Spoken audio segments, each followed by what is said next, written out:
What up guys, and welcome back to the channel. Welcome to anybody new as well. Thank you for coming, more than happy to have you here. Okay, so just like the title says, I was 35 years old when I moved to Thailand. I had no girlfriend here, I had no wife, no friends here, I didn't know anybody. But I still came anyway. Do I regret it? No, not for a second, and here's why. So, why Thailand? Why when I was 35? Well, a little bit of a backstory, not too much. I always wanted to go and live somewhere hot. I always wanted a hammock, I wanted to live on the beach, I wanted palm trees. I always liked that sort of thing. And I always loved the ocean. I had the saltwater fish tank back home and loved it, absolutely loved it. And I watched a diving video and I was like, that's a massive fish tank, amazing.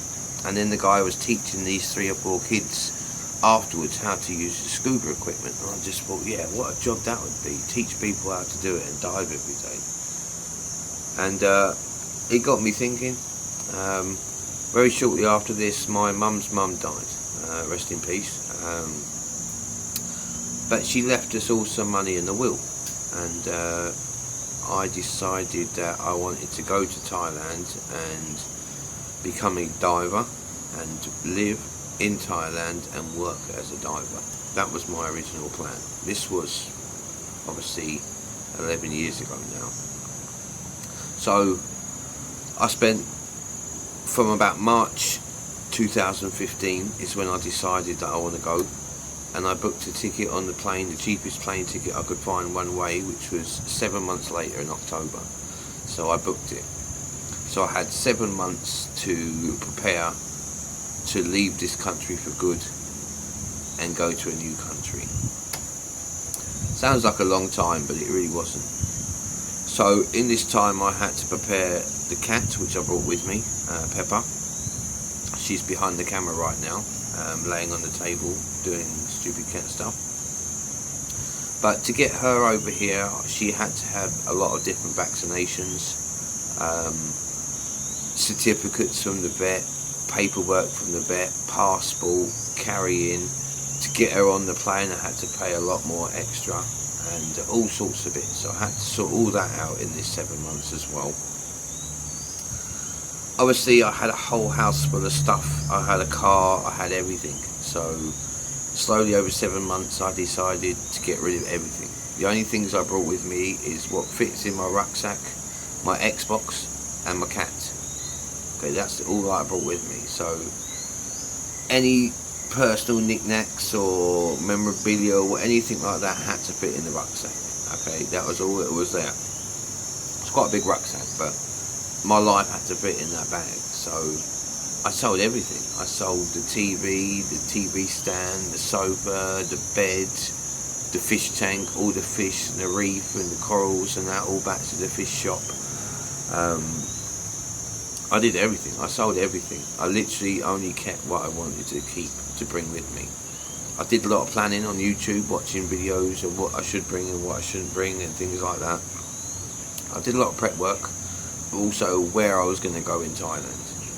So obviously you've got Bangkok, Pattaya, you've got Chiang Mai, you've got Phuket, Krabi, all these different places. So I did research on all these different places, and one that stuck out to me was Krabi because it had very little flooding. Phuket floods so much. If you're coming here and thinking of living in Phuket, it floods a lot. You've got to be careful. But here there's never been that much major flooding, which is good. It has many beaches. It has lots of islands to dive, which is why I'm here in the first place, remember. And it was on the beach. It was a beach town. So then I did more research into Krabi and it all come up, Onang, and I typed in diving centres and they all come up in Onang. So I did hours of research on Onang before I even come here. So I knew this is the place that I wanted to come to. So when I first come here I booked a hotel for 5 nights. In them 5-6 days I had to find somewhere to live basically.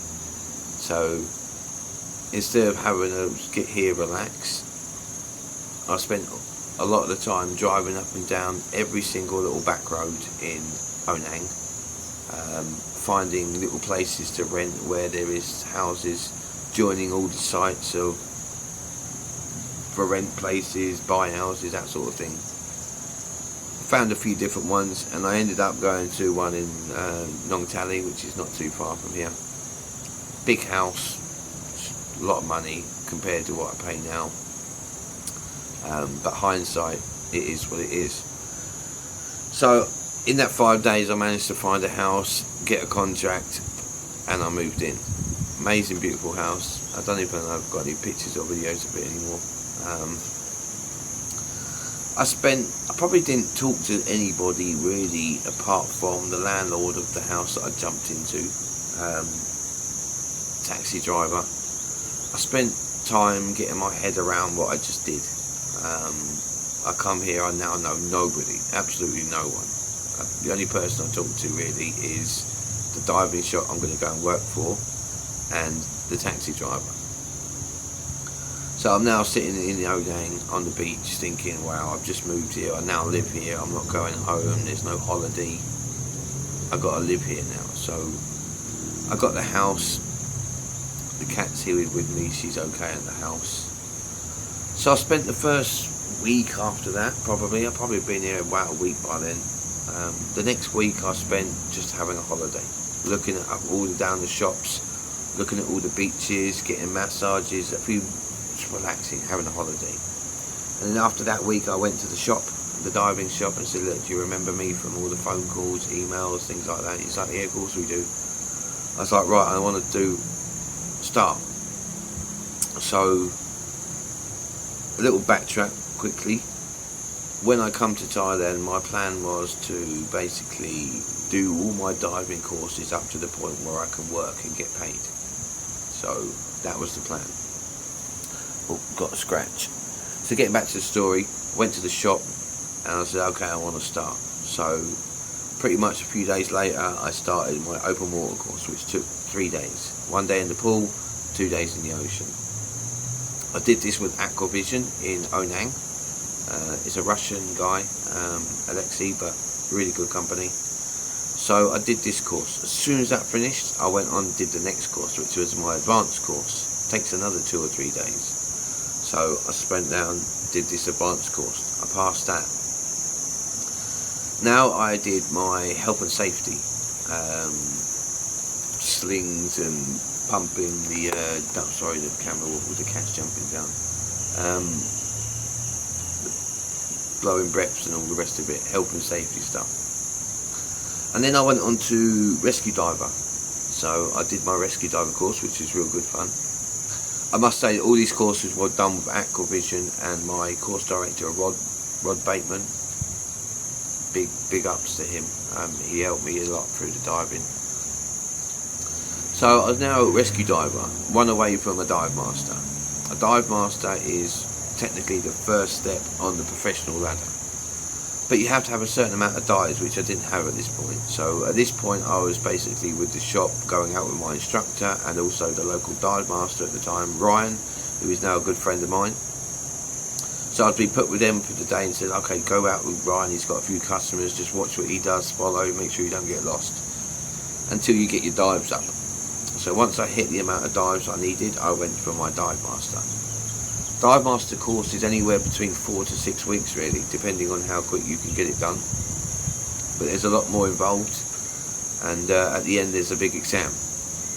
So I did this, I done my exam, bang, I passed. Yes, now I am a professional diver. Okay, I'm not a recreational or fun diver, I'm a professional. So now I have customers. So when the customers come and they have a license already, they now follow me. I'm in the front, I have the customers behind me, and off we go. Take them on tour guide, basically underwater, show them all the good stuff, bring them back to the boat safely. That's all you can do as a dive master really. Unless you're with an instructor doing courses, you can do certain things if the instructor's there. But so I did this for like 3 years, if not a little bit more. And then in July 2019 I did my instructor course, which is basically one up from the dive master.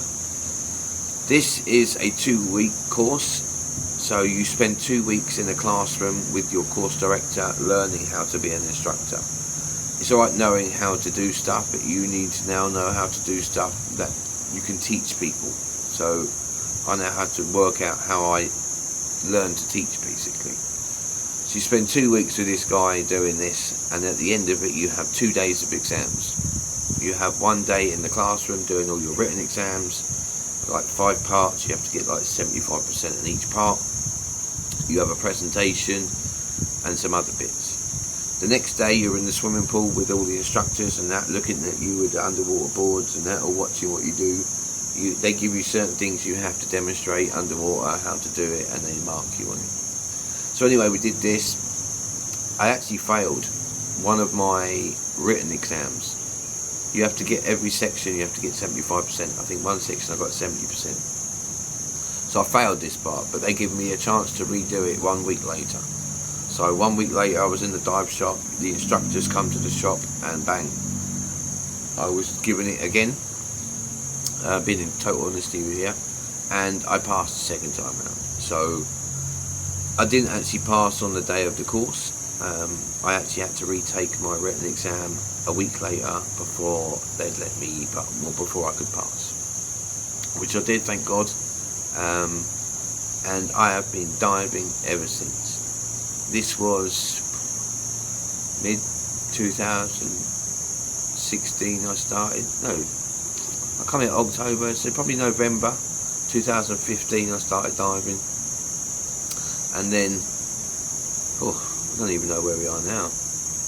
10, 11 years later, I've probably got thousands and thousands of dives now. I've taken hundreds and hundreds of people for their dives. I've taught many, many people how to dive. And I've taken many people on their first ever dives. And I love it. It's a great job. Diving, you don't get to see much. Most people don't dive. It's just like the 1% of people that actually get to see the underwater world. And once you go under there, it's quite addictive. It's pretty, leaves the world behind. Everything is just underwater. So yeah, the job came.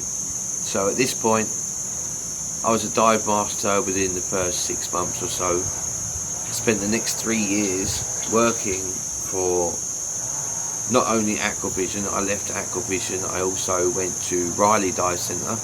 I worked there for a year or two and was running their boat. And also then I went to Kentucky, which was another company here. I worked for them for quite a long time as well. And then probably 2005, no, it was, when was it? I can't remember the dates now. Probably 2022. I went to a freelancer basically. So there's a lot of companies in town. If they need somebody, they will ring you up and say, look, you can come and work for us for the day, we'll pay you, and then that's it. And I did this for quite a while. And a lot of people, I know a lot of companies and I like a lot of the lads, so I got a lot of work from different companies. But then I decided to sort of slow down again and go to one company. So I started working with Alien Divers, which is here in Honang, right near the pier in Napatara. So the guy who runs it is a Thai guy, and most of the staff are Thai. The people who work in the shop, everybody's Thai apart from me and maybe another one if we're busy.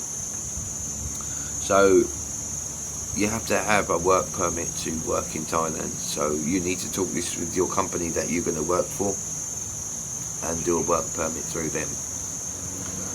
If you get caught working without a work permit, you can get in trouble and possibly deported as well. So be careful and do things the right way here in Thailand, because if you do, you can't have any troubles from anyone if you do it the way they're meant to. Yeah, and also once I started at the dive shop that I learned to dive with, I started to meet more people. The dive masters, the instructor, the people that were there at the time, they're not there now. Ryan's still here, but everyone else is pretty much gone. But it gave me a more social life. Come out to meet people at the bar, have a drink. I don't actually drink alcohol really that much, but I can still go out and drink and socialise. Good bit of advice: if you come to Thailand and you don't drink, your money will last you a lot longer. Okay, because if you drink as well, and you drink every time, every night, it's going to go pretty quickly. So I started meeting people, going to different places, finding different bars at this point. I'd been here at this point probably 6 to 12 weeks before I started really sort of going out, socialising a little bit. I spent more time at my house, getting things sorted, getting the internet, getting everything set up at home, making sure the cat's okay, the bills are paid, shopping round. And then I started eventually socialising. And you will meet people, you'll go to bars, and then when you get to that bar you'll meet some other people, or you'll get talking to the staff, and when you pay the bill and you're going again, and you eventually start meeting people. It happens. You sit on the beach and that, you can talk to anyone, if you really want to. Or there's always the nightlife. You can go out in the evenings to the bars and obviously meet people there as well. So women in Thailand is a different story. When I first come here, I met a woman. I'm not going to mention her name because obviously we're not together anymore, and she's with somebody else, got many kids with somebody else. But I was with her for about a year and it didn't work, and it ended up splitting up. But I went to the school to start to learn the Thai language, and when I got there and I sit in my seat, the teacher walked in. I was like, she was pretty hot at the time, which is my missus now. So this was, we've been together nearly 9 years now. So yeah, if you come to Thailand and you find that one and you can stay together, then do it. But if you're one of them people that just want to have many women, different women, then yeah, don't look for a woman to settle down with. Just go to the bars and whatever. But I found a good woman, and like I say, she has her own money and her own business, so she doesn't ask me for money. I don't have to pay for sick buffaloes or aunties and mums and stuff like that. Okay, she's actually got more money than I probably have. My money goes on me, the house, the cat. Obviously, when I'm with the woman, when we go out, I pay. I mean, when we go out for dinner, we go anywhere, I'll buy anything. I'll buy anything we need, I'll buy it. You know what I mean? I'm not like tight or anything like that. So I will always take charge when we go out. But she has her money, I have my money. So that's how we work it. If she comes up and says to me, can I borrow 100, 200 baht, or we're at the shop, or can you give me this, I'll give it back to you later. Of course, that's how we work. But I don't get asked for 10,000 baht a month for her mum or anything like this. If you want to marry the woman, then her mum, you'd have to pay a dowry of like 1 million baht or something, to prove to the mum that you're going to look after the estate, whatever it's for. But she don't really want to get married, and like I say, it's just a bit of paper, she thinks, as well. So we've been together a long time. A bit of paper is not going to tell us any different. And it saves me 1 million baht as well, so I'm not too worried about it. Okay, so it is what it is here. So in the first year or two, I probably moved house about 3 or 4 different times. I moved into this first house because it was the nicest place I could find in 5 days, and it said yes. So I moved, but it was a big house, extra bedrooms I didn't need. So eventually, after 3 or 4 times of moving, I found the place where I am at now. I've been in this house probably at least 8 years, maybe even a bit longer. I'm not actually sure what year I moved in, to be honest. But as a guy, you don't really care about these sort of things, keeping dates and stuff. But I've been in this house a long time. So shortly, probably a year or 2 after I got here, I found this house. I'd been with my woman probably at this point a year, maybe, Min. So I have been together. I found a new house that I can stay and sell, which was a big thing for me because I didn't want to keep moving from place to place. I wanted somewhere good for the cat, away from the traffic, peace and quiet, that I can do what I want, not disturb anybody. And then this place come up and it's all green around and grass and very few neighbours, and it was perfect. So I've been here ever since. I've not really looked for anywhere.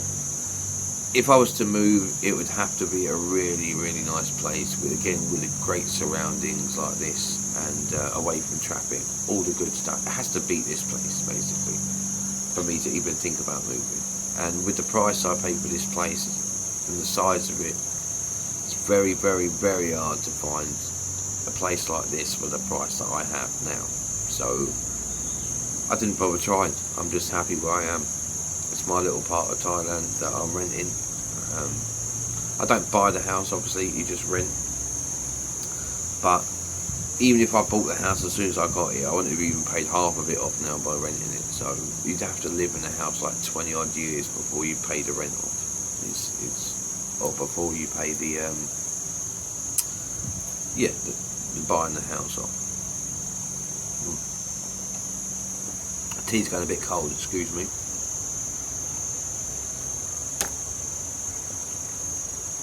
Alright, one more sip and it's finished. Otherwise it would just gone cold while I talk. So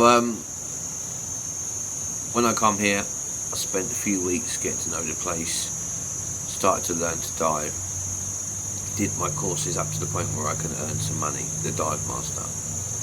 At this point I'd found this place, a few houses before, hadn't quite settled, but give it another year, I met the other woman, I found a house, I had the job, so things were starting to look up for me. With money still in the bank, I thought I could last here a bit longer than what I thought. So I kept going, and then when I hit my instructor, which was 2019, I'd probably been here like nearly 4 years then. So this place was starting to really feel like home. I knew the area, I had a lot of friends here now. I knew that everybody in the diving world. I know all the islands, I've been on all the boats, I've got the woman, I've got the house, the good cat, everything was good. And fast forward to 2026, I am still living in the same house that I did all them years ago. I am still diving pretty much every day, apart from low season. So obviously we are in low season now. High season probably will start again around about the end of September. So you've probably got another 2 months, 2 and a bit months, before we start getting a lot more customers back again and everything goes boom. Once that happens, there'll be no time off, there'll be every single day, which is great for me. And that'll be all the way till the end of April. So you'll have October, November, December, January, February, March, April, non-stop working, which is how it is here. So you have to take the rough with the smooth if you live here full time. So there is a low season that you won't earn so much money, but if you can make money online in the meantime in low season, then great. So do I regret any of it? Absolutely not. I come here, I live my dream basically. I wanted to come here, become a diver, be able to teach people how to dive every day. Doesn't cost me. Find a good house in paradise. I've got a hammock, I have palm trees, I have a good area for her. The cat is happy. I'm still with the same woman 9 years later. She's sort of happy. It's actually her birthday today, July 22nd, so she's working at the moment, but all the girls at work are with her, and then I'll see her when she's finished. But yeah, happy birthday to you, darling. So yeah, I don't regret it at all. At the start it's quite scary when you get here, but I spent the first week or two obviously house hunting, but sitting on the beach, getting my head together, thoughts, my plan. I'm going to stay here, I need to get this done, to be able to live here comfortably, pay the bill, whatever. And I just kept going. I have had times that I needed financial support from family, I'm not going to lie, and they have helped me out a few times in certain situations when I was short, but generally it's not so bad here. You live quite a cheap life compared to what it is back west. So I did come here at 35 with no friends, no girlfriend, no wife. it was absolutely the best thing I ever did. And 11 years later, I have a great house, the cat is still healthy, I have a great woman, many friends, and I live in beautiful Thailand. I get to have sunshine every day, beaches. It is beautiful here. So no, I don't regret it. Yes, it is scary to leave everything you have behind and take that leap, but if you don't do it, you'll never know. And even if you did it and you lasted a year and then you had to go back home, at least you tried. So I don't regret anything about my journey. There are things I miss. I miss my boys back home. I used to hang with 5 or 6 lads all the time, fucking around with them boys. I miss that. But I can chat to them through the Xbox and talk to them anytime I want. But to be around them and to be with them, I do miss that. Obviously family, my mum, my sister and a few kids back home. I miss all of them as well. But they understand that I'm doing my thing. I have to live my life and my way and do what I want. And at the moment, this is what I want. I live in this country, work as a diver, and see how my life plans out after this. So it's never too late, because I come at 35. The only advice I would give to younger people, learn how to make money online before you come here. So if you can come here and you have a laptop and you can make Western money on a laptop living in Thailand, as well as doing whatever else, then you are really onto a winner. Make good money through working online, and then spend that money living in a cheap country. So best advice I can give you. Okay guys, I'm going to say goodbye. Oh yeah, just one more thing before I go. I've started Amazon affiliates, so there are some links in my description that are for Amazon affiliates. Just some products that I use and some products that I recommend. Like, some are expensive, some are pretty cheap, some are just novelty stuff. The Xbox that I've linked in there, for example, I use my Xbox every day. It's my lifesaver here. If that went, I would be devastated. I use it every single day to contact family back home, friends back home. I watch all the stuff on it, all movie sites, TVs, gaming. Any of my spare time is spent on the Xbox. My camera, my X5, which I'm taking with me diving from now on. Amazing 8K camera, 360. Highly recommend it. Again, link is in the bio, in the description. A few diving products I use, knives, wetsuits, and a bag that I use, and some other bits that I highly recommend. So Amazon affiliates are about, I do get a commission if you click on the link and you end up buying that product or buying any product on Amazon in a certain period of time. I will get a commission for it. The price doesn't go up. You pay the same price. It's the Amazon price. Will have nothing to do with the price. You pay the same as you will always pay. But apart from that, I get a commission if you use my link. If you just went onto Amazon without the link, it would be the same price, but obviously I wouldn't make any money out of it. So I have joined the affiliates program, and I have got links over there. I have had clicks on it, but no one's actually bought anything yet. But honestly, so please check out the description. If there's any links that you like, check on it and have a look. Guys, it's been amazing. Again, love you all, and keep subscribing for me and liking the videos. It means a lot to me and towards my channel, and for YouTube to see that you like my channel. So I can't thank you guys enough for joining and for watching my videos. My heart is in it, so thank you.